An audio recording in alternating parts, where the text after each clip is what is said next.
Hi, it's me again with CorelDraw Tips and Tricks.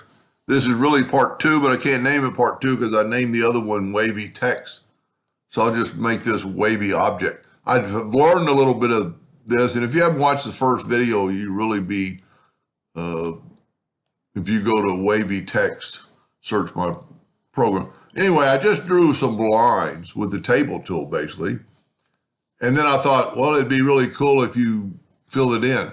But as you can see, it's filling in the original cubes. The distort tool has changed it, and there's really no other way that I can see around it. But what we can do, you can see as I'm moving it, I was kind of seeing that when I was moving the text. The original text is still kind of there. And if you can see, I put a yellow background on it so we could see it. But what I did, instead of doing all that and trying to fill that in, I thought, well, why don't I just make blocks? So I'm going to make a rectangle and hold down the control button. I'm going to lock my ratio. I'm going to make it 1 inch. And then I'm going to color it in with blue, and I'm going to take away the outline. Well, you got to select it, I guess. Take away the outline. We don't want the outline. Now I'm going to set my nudge factor on 2 inches. And I'm going to take this, I'm going to Control D, and I'm going to move it over 2 inches. Then I'm going to change my nudge factor back to 1 or to 1. I'm going to Control D and make a duplicate and move it down and over. Then I'm going to select all these, and I'm going to Control D, and I'm going to move them down twice. Once I've done that, Control D will take over. So to make this effect work, you have to select them all and go to Object, Group, and group them, or Control G. And then we're going to do just like we did on the text. Go to Effects and Distort and Mesh Warp.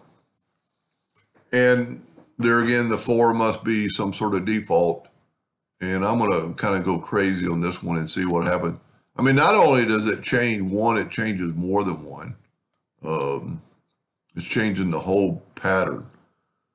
Now, if your computer's pretty fast, it would already be done. Mine's kind of slow, and I'm going to hit OK, and you get that.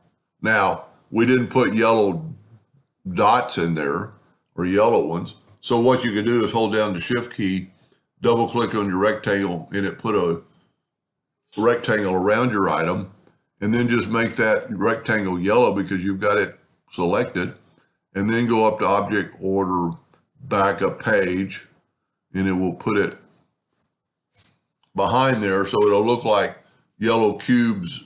And see, the Corels haven't really worked to make this work. So that's a pretty cool graphic that you could do some things with. And I'm sure you could still put text on top of this. Well, let's just, I know you can. Let's just write warp text.